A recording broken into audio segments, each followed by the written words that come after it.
विक्रय मूल्य क्या है? समान है। ठीक, दो वस्तुओं का विक्रय मूल्य समान है, एक पर 40% का क्या हुआ है? लाभ हुआ। तो 5 से कितना हो गया? 7। और दूसरे पर 40% की हानि हुई है, तो 5 से कितना हो गया? 3। यानी 25 से कितना हो गया? 21। विक्रय मूल्य को हमको बराबर करना है। क्या करना है? बराबर। 7 और 3 का एलसीएम क्या होता है? 21 होता है। तो इसको हम 3 से गुणा कर दे रहे हैं और इसको 7 से। ये बन जाएगा 15 संबंधे 21 और ये बन जाएगा 35 संबंधे 21। अब ये हो जाएगा टोटल 50 और ये हो जाएगा टोटल 42। अब बताइए हानि कितना हुआ है? 8 का हानि हुआ है और उसका मान कितना दिया है? 8। तो एक का मान क्या होगा? 100। आपसे पूछा है दोनों विक्रय मूल्य का योग। दोनों विक्रय मूल्य का योग कितना होगा? 4200। अगर आपसे हम एक प्रश्न पूछे कि उस वस्तु का क्रय मूल्य क्या है, उस वस्तु का क्रय मूल्य क्या होगा? पकड़ो, पूरा बात सुना करिए। जिसे लाभ पर बेचा गया है। अब ऐसा में बीच में चक्कर पकड़ बोला नहीं रहता है। उस वस्तु का क्रय मूल्य क्या होगा जिसे लाभ पर बेचा गया है? अब बताइए, लाभ पर 15 वाले को बेचा गया है कि लाभ पर 35 वाले को बेचा गया? बताइए बाबूलाल। यह साफ दिख रहा है, कम से ज्यादा हुआ तो लाभ मिला है, ज्यादा से कम हुआ तो हानि हुआ है। अब दिखाई दिया? तो लाभ वाले का क्रय मूल्य कितना है? 15 और हानि वाले का क्रय मूल्य कितना है? 35। तो यहाँ 15 का वैल्यू कितना हो जाएगा? 15। ऐसा में और उस वस्तु का विक्रय मूल्य क्या होगा? हमें लिख रहे हैं उस वस्तु का विक्रय मूल्य क्या होगा? मूल्य क्या होगा जिसे हानि पर बेचा गया है?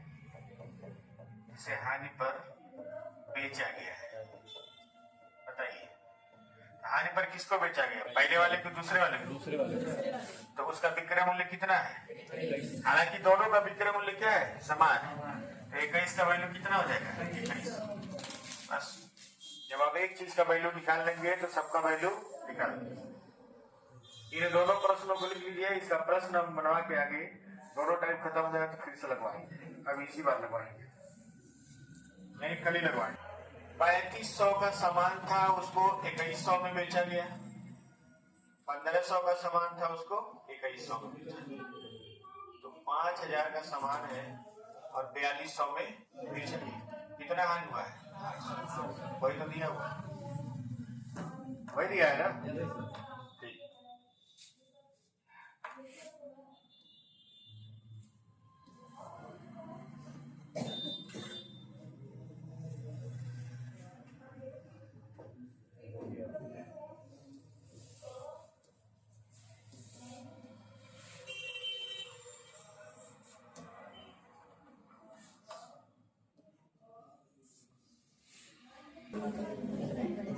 दो वस्तुओं का विक्रय मूल्य क्या है? समान है, लेकिन एक पर लाभ है और एक पर क्या है?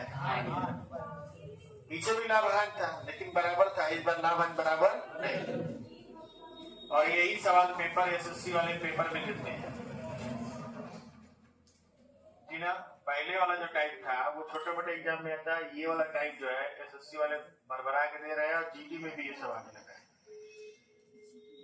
है कुछ नहीं तो बड़ी सवाल नहीं है। दो वस्तुओं को सामान्य मूल्य पर बेचा जाता है, एक पर 20% का लाभ है तो 5 से कितना हो गया? 6। और दूसरे पर 10% की हानि हुई है। चलिए कोई बात नहीं, दूसरे पर 10% की क्या हुई है? हानि। ठीक, ये ऑप्शन गलत है, ठीक है। दूसरे पर 10% की हानि, तो 10 से कितना हो गया 9। ठीक है, आप यहाँ पर आप देखेंगे कि 6 और 9 आपस में बराबर नहीं, इसको हम बना देंगे 18 और इसको भी बनाएंगे 18, यानी 15 से कितना हो गया 18, और ये हो जाएगा 20 से कितना हो गया 18, यानी 35 से कितना हो गया 36। लाभ हुआ है कि हानि हुआ? टोटल पूरे सौदे में लाभ हुआ है कि हानि हुआ है? लाभ हुआ कितने का? और एक का वैल्यू कितना है 20, एक का वैल्यू 20 है। तो पूछा है दोनों वस्तुओं के क्रय मूल्यों का योग, दोनों वस्तुओं के क्रय मूल्य का योग कितना है 35, तो 35 का वैल्यू क्या हो जाएगा 35 गुणे 20 बराबर कितना हो जाएगा 700, कितना हो जाएगा 700। अगर आपसे पूछता है वस्तु का विक्रय मूल्य क्या है, दोनों का विक्रय मूल्य समान है, तो विक्रय मूल्य क्या है, तो आप किसका वैल्यू निकालेंगे? अरे वस्तु का विक्रय, दोनों का योग नहीं, वस्तु का विक्रय कितना है 18, तो 18 गुणे 20 कितना आ जाएगा 360। दोनों वस्तुओं का क्रय मूल्य का योग कितना है 700, और एक वस्तु का विक्रय मूल्य कितना है 360। अगर हम आपसे पूछते हैं कि उस वस्तु का क्रय मूल्य क्या है जिसको लाभ पर बेचा गया, उस वस्तु का क्रय मूल्य क्या है जिसे लाभ पर बेचा गया, लाभ पर बेचा गया, तो इसमें हम किसका वैल्यू निकालेंगे? ऊपर वाले का 15 का वैल्यू निकालेंगे ना जी। तो 15 का वैल्यू 15 गुणे 20 कितना आएगा 300 रुपए वाले वस्तु को लाभ पर बेचा गया 360 रुपए। उस वस्तु का क्रय मूल्य क्या होगा जिसको हानि पर बेचा गया है, तो 20 का वैल्यू क्या होगा 400, तो 400 वाले को हानि पर बेचा गया, 300 वाले को लाभ। क्लियर समझ में आ रहा है कि नहीं आ रहा है? इसको भी उतारिए और इसको भी उतार लीजिए और इसको भी उतार लीजिए। हाँ भैया लगाइए।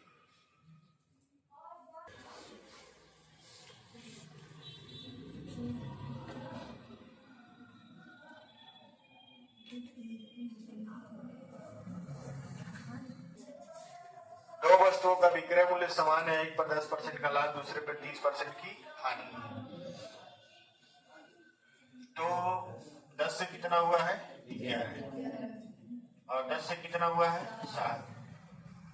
ठीक, इसमें 7 से गुणा करिए, 70 से हो गया 77, इसमें 11 से गुणा करेंगे 110 से हो गया 77, विक्रय मूल्य समान हो गया, ये 180 हो गया क्रय मूल्य का योग 154। अब लाभ हुआ है कि हानि हुआ है? हानि हुआ है कितने का 26 का हानि हुआ है 180 गुणे 100।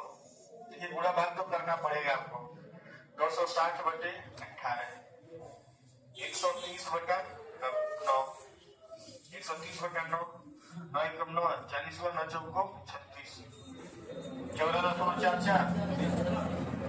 हानि है कि लाभ है? सब दिख रहा है, कम है तो हानि है।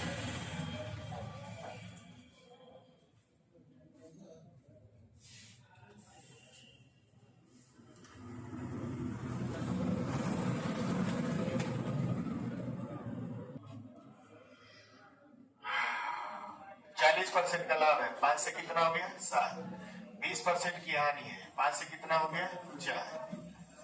ठीक है, इसको 28 बनाएंगे तो 20 से कितना होगा 28, इसको 28 बनाएंगे तो 35 से कितना होगा 28। ठीक है, यानी 55 से कितना हो गया 56, एक का लाभ हुआ है 55 गुणे 100, 20 बटा 11, एक सही 9 बटा 11% क्या है लाभ।